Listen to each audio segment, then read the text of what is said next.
Hey everybody, and welcome back to Kerbal Space Program RP-0.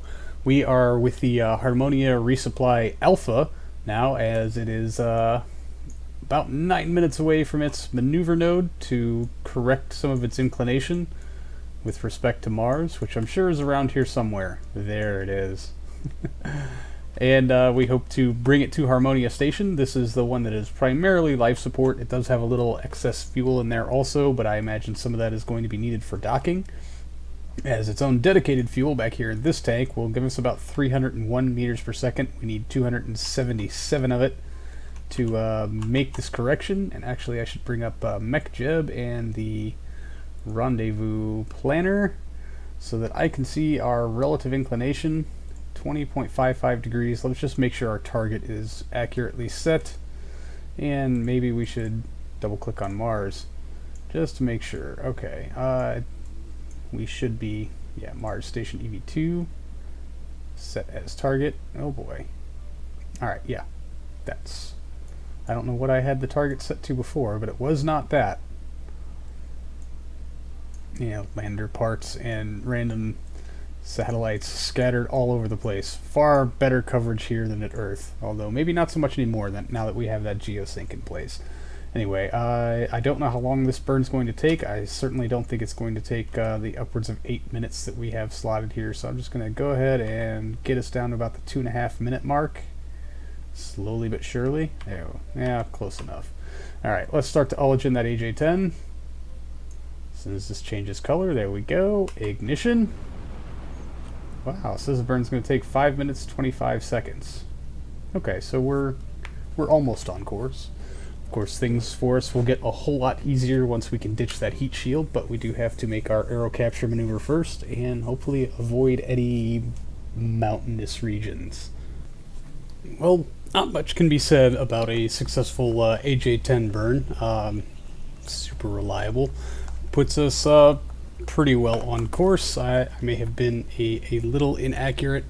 A lot of this was me just trying to balance out the periapsis and avoiding the Kerbal alarm clock window, and balancing periapsis with the inclination, because again, we don't want to go careening entirely too low. I think we've got the altitude for something of this mass about nailed down for what we need it to be to achieve a successful aero capture in a single pass. It's just getting low enough to have to avoid subsequent passes.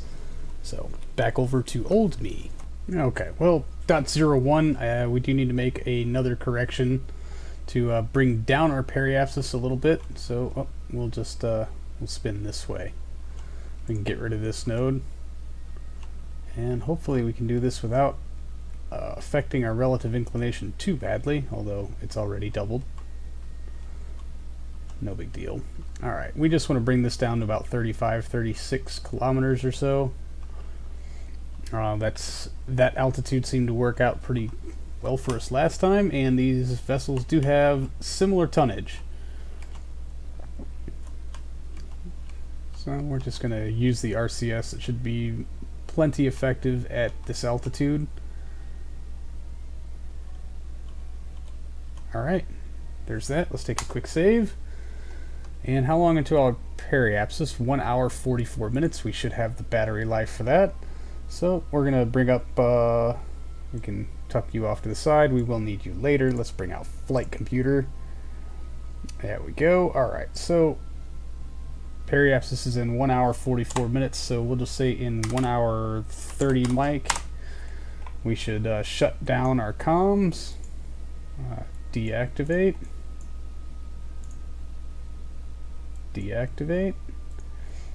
and we'll just shoot for right around the 2 hour 10 minute mark for a reboot sequence, which will entail turning this on. Activate. Good, its target is already set.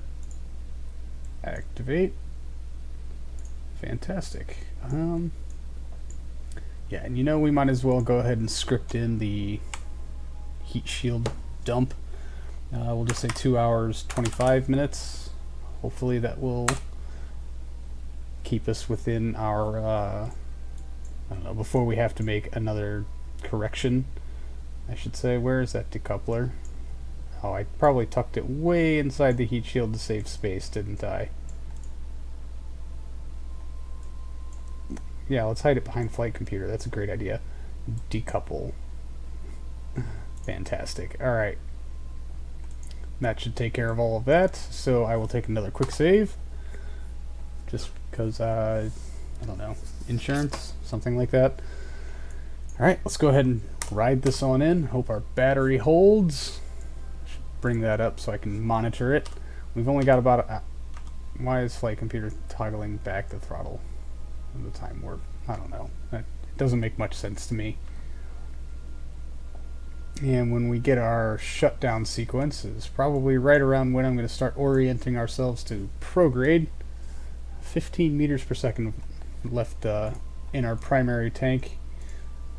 We might as well go ahead and unlock this one. Just so we have that available to us for RCS, we might need it. Alright, there's our shutdown sequence. We are still very, very high. We'll just, oh man, that is coming up fast. What's our biome? Over Mars's Midlands. That's going to be a lot more palatable than Olympus Mons. So hopefully this will just be a nice, clean, and easy aero capture. Not nearly as stressful as the last one is my big hope, so that we can just keep things moving right along. Alright, we are set to prograde. We're about to catch that thunk of atmosphere. No connection, oddly enough. We are in the one place where we do not have satellite coverage. That's very interesting. Plenty of battery power. There's battery in this that is unlocked. Yes, okay, good. No battery here, just fuel. No big deal. Alright, we are in the atmosphere. Only barely, but we are in fact there. 2 minutes until our periapsis of 36 kilometers.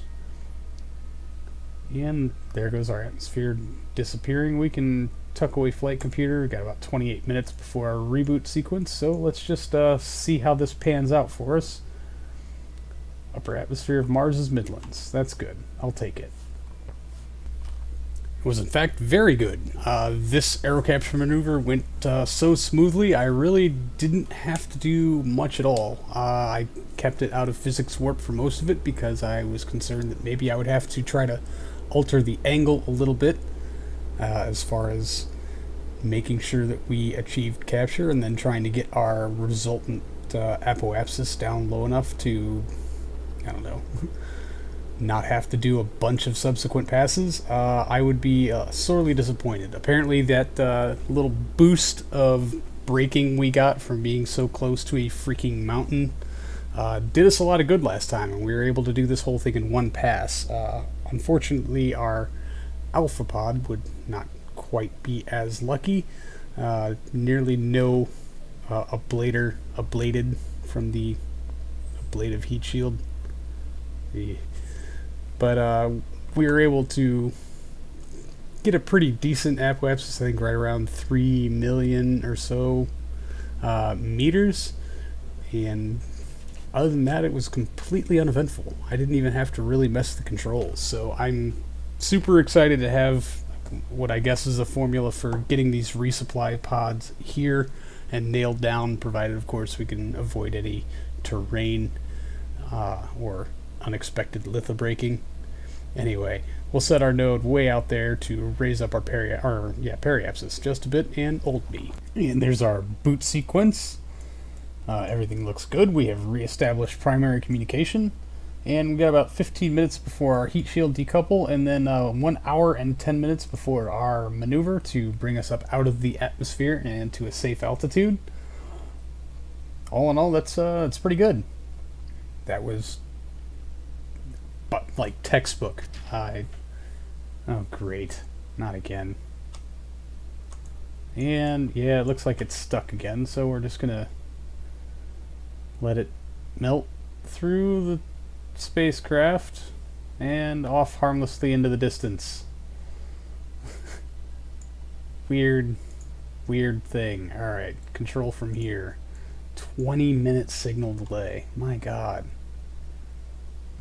Alright, we'll go ahead and get ourselves angled in for this node. It'll be another 50 minutes before we have to burn for it. But, you know, might just as well be punctual or something. Getting this thing on station is going to be a bit more expensive Delta V wise. We did not benefit from the super low pass that we had with the Bravo capsule. So our apoapsis is quite a bit higher, 3.7 million. So our breaking into a lower orbit with the station is going to be quite a bit more expensive, but I think we can manage. We got about 1 kilometer per second left in this thing, so we'll just we'll have to see how this all fares for us. Maybe a couple of aero-capture passes are entirely warranted. Actually, you know, I think they probably will be. So when I go to make this maneuver, I'm probably not going to burn to the letter of the node, but more the spirit of such, just to raise that periapsis to 75 or so kilometers, so we can make a couple of quick braking orbits. After, of course, we bring our inclination well back into line. We're at 0.5 degree relative inclination currently. I would like to bring that down as considerably as possible. So we're about 5 minutes from the node. It says the burn will take about 21 seconds, so we're just going to go ahead and fly right past it because I'm really good at that. Ullage in these engines. It is ullaged and ignition. This shouldn't take us very long at all. Yeah, like I said, I'm just going to bring it up to about 70 some odd kilometers, 76.669. That should do us just fine for a couple of aero capture passes. So let's also align planes. 17.2 meters per second in 5 minutes. Perfect. So we'll get ourselves focused in for that. I guess doing this now will help greatly later, because it's going to be way more efficient out at this altitude, and once we start braking, that altitude comes down further and further. That burn will take 16 seconds. I would like to be a little on point with it. Oh, I'm within 4. Almost good. There's light. And watch this relative inclination fall. Hopefully we'll stay on the node. That would be great, wouldn't it?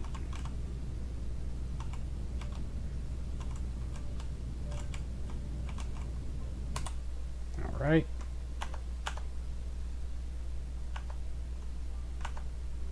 Okay. Now fine controls are off. I have a feeling that's why my maneuvering wasn't going that well. Then 0.4 meters per second relative inclination is zeroed.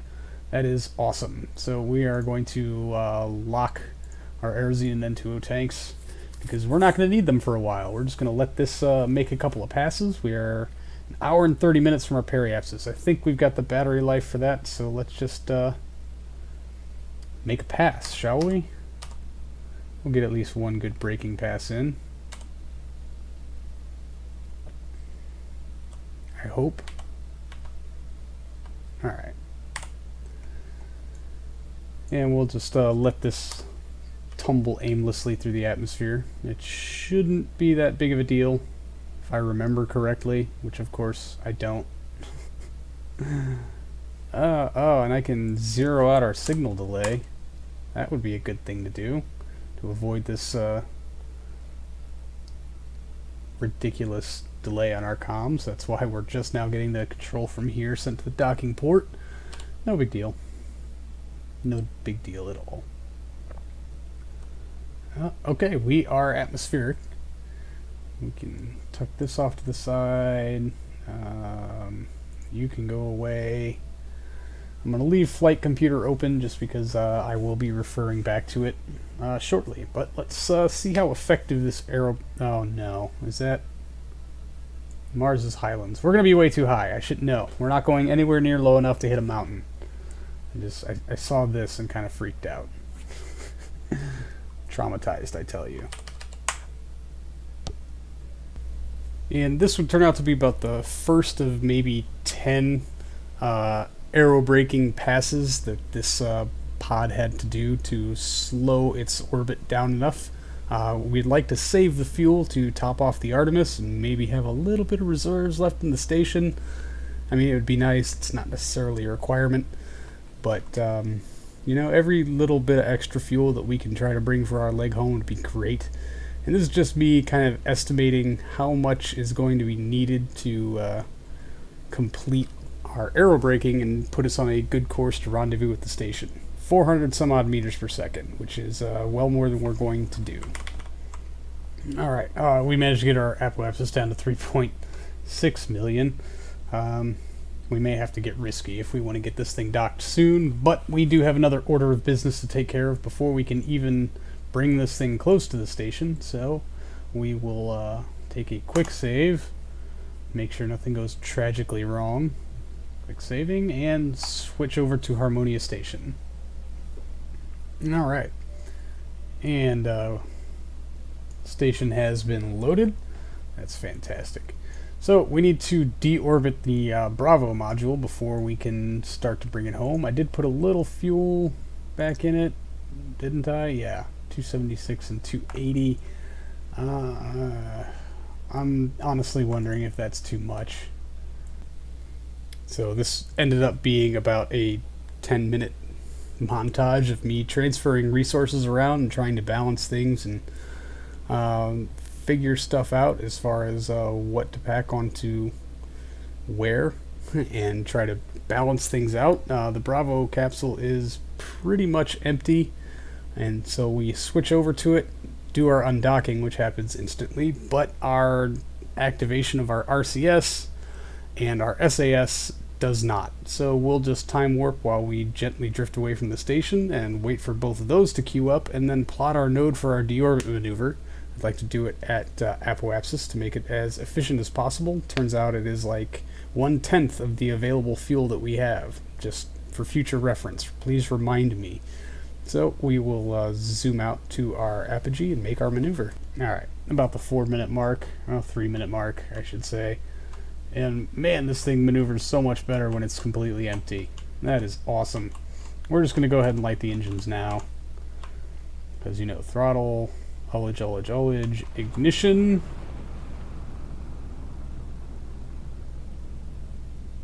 And that should do it. -9 kilometers. Tuck away this flight computer. It is irrelevant. Whoa! I guess I should have checked for that first, huh? That was almost tragic. Whoa. Oops. Sorry, guys. Alright, let's just ride this on home.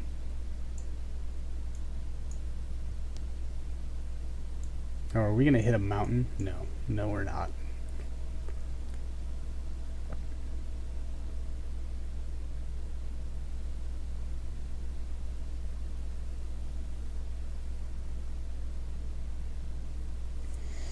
Alright, let's get the retrograde angle. Thrust to weight ratios 2.07. We only got 30 seconds of burn. There's absolutely no chance of this thing landing safely, but sometimes it's fun to see what you can do with stuff. No, that's not true at all. We know exactly what fate this thing is going to have. I just figured it's probably best to put the fuel out the back in a fiery cloud than put it in a crater. Makes a fiery cloud. That doesn't make any sense, does it? Oh well. So this is all sped up because deorbit maneuvers tend to take some time, and there's really wasn't much to talk about. Just these rolling dunes of Mars on the nighttime side. I did try playing with the angle of the descending pod as it fell through the atmosphere and see what kind of body lift could be generated from such a teardrop shape. The result is next to none. But it was kind of fun seeing just how little changes in the angle could very slightly affect our rate of descent and the rate at which we approached our time to periapsis. So that's what I was doing here. There was fuel to burn. I figured why not burn it and just try to see. This is all super educational for me, as the knowledge gained here will probably help me build better Mars landers in the future. Although I can't promise it.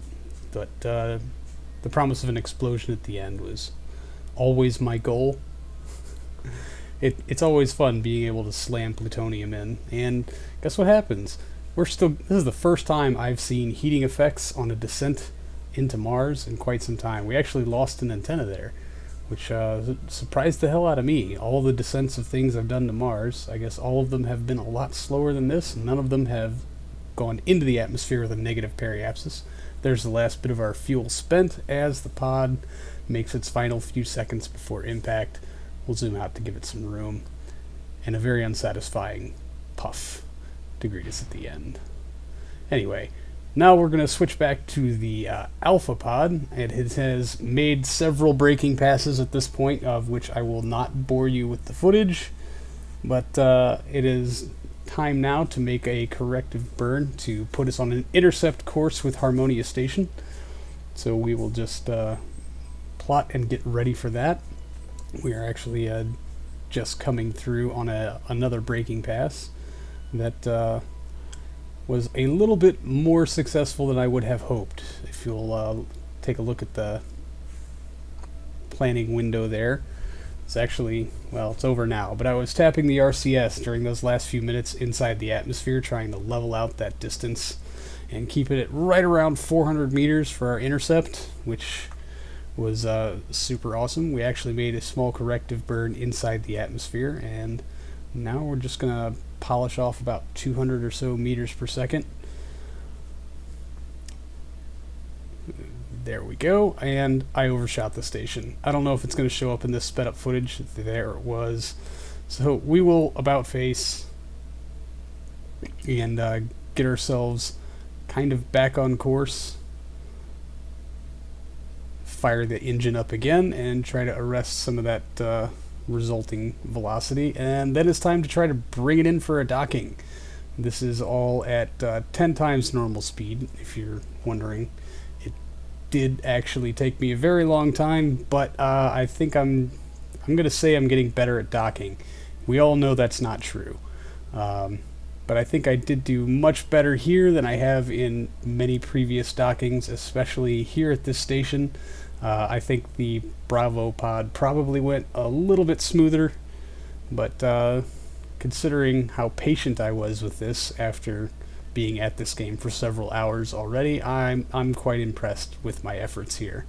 So just a little bit of lining up. Again, the target indicator is still like 10 minutes off, so I'm just kind of doing this by the back of the hand, which is why I'm so off on this part of the approach. So we'll back off, try to level it, correct it from one axis, then correct it from another, and then proceed with the docking. So here's old me.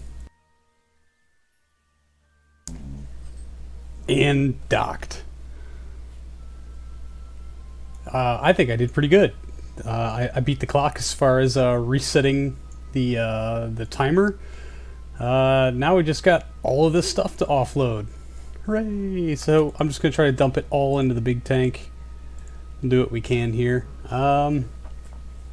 This life support container is supposed to buy them enough time to get to the next Mars-Earth transfer point. We'll figure out where that is in just a second. So sorry to make you watch all this resource transfer stuff, but it is, I don't know, somewhat super valuable or something. Maybe? I don't know. I don't know exactly what we're doing here, other than trying to make sure that our brave Kerbals have enough supplies to get them through, which I think is super necessary. Are these all full? Almost.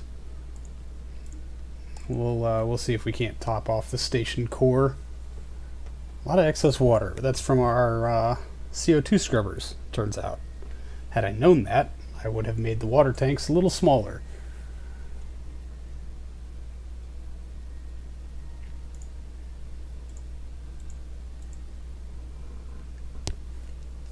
I mean, this is practically a full resupply. I'm okay with that. Actually, no, I should not be refilling that one. I should be refilling this one. Yeah, it's smaller, but it's part of the station proper, and that large tank I would like to get rid of because it's useless. If it had its own RCS system on it, then and where it could balance itself with the rest of the station, it would be way more useful, but it does not, and therefore it is not. So we will instead focus on topping off the station proper. Man, we brought a whole lot of stuff. I'm pretty proud of that, actually. And twice in one episode, a montage of resource transfer. And I know this is like the 4th one in 2 episodes. You guys are going to be getting pretty sick of this. But we all know it's a integral part of station management in Kerbal Space Program. Making sure your Kerbals don't die. Which is paramount concern for me. Maybe more for me than others, but I do tend to play a little more cautiously when Kerbals are involved, but I won't bore you with as long as this took, considering the size of the tanks. The transfer rates were, well, we'll just say less than ideal, but we did manage to get everything topped off. Huh. Well, we seem to have brought more supplies than we have space for. By quite a lot. Let's see what our total mission endurance is currently. Oh my. They have enough supplies on station currently for 5 more years. Of course, we'll be taking about a year of that with us when we leave, but still, that's fantastic. That means that we have plenty of time, and that makes me very, very happy. Whew. Well, let's see when our next window home is going to be. I imagine it will be kind of soon-ish, perhaps. Mech Jib. Maneuver planner, please. Transfer to another planet. Advanced transfer to another planet. Pork chop. We'll just let it compute. It will take a little bit of time. Let's see what we got. Lowest delta V is in 2 years. Oh man, 337 days? ASAP, anytime now. 1 year, 20 days. 8 kilometers a second. No. We can leave in 2 years at 2.148 kilometers per second, which means we probably just passed a window. Looks like we do have some in the blue here in about 270 days for 2.16. The transit duration is 319 days. Oh, that's pushing it. Oh, 3.024 in 329 days. Hold on, I went the wrong way, didn't I? Advanced transfer, max arrival time. Let's see if we can get it down to about 200 days.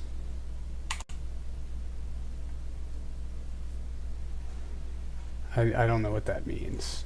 Create maneuver node. Wow. Zing. Yeah, we can totally do that. That's so many millions of meters per second. At the next transfer window, create node. 2.069. Node is in 276 days. And where does that put our arrival at Earth? It doesn't. Delete node. Oh, come on. Why was this so hard last time? Hold on.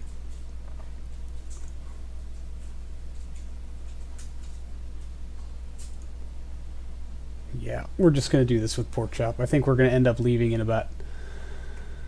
Alright, yeah, we got some blue over here. That's 2 years from now. There's this tiny window in here, 4 kilometers a second, 2.8, 2.5. Transit duration, 251 days. I would like to get that way, way down.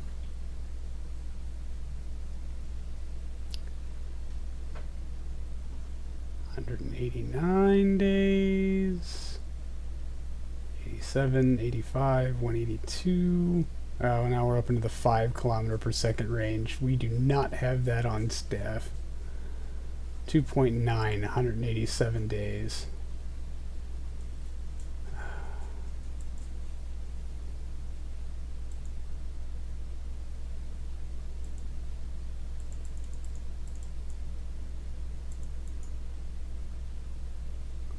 Man, I would like to create that node.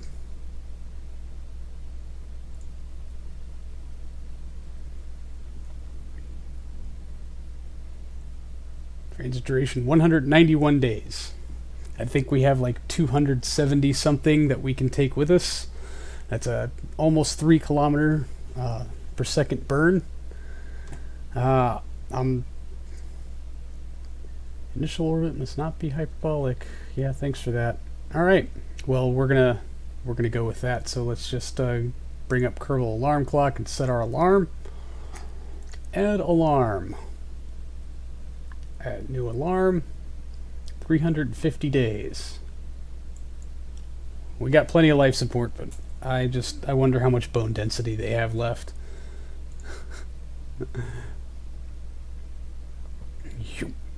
There it is. And of course, lots of life support left. Fuel being our main concern, really. But we're pretty well close to topped off. So, oh wait, wasn't there a tank in here that wasn't quite top? Yeah, that one. Alt, out. That should be pretty quick to fill. Anyway, that's going to do it for this episode, everybody. Thank you so much for hanging out. I do appreciate it, and I will see all of you in the next one. So until then, see you later.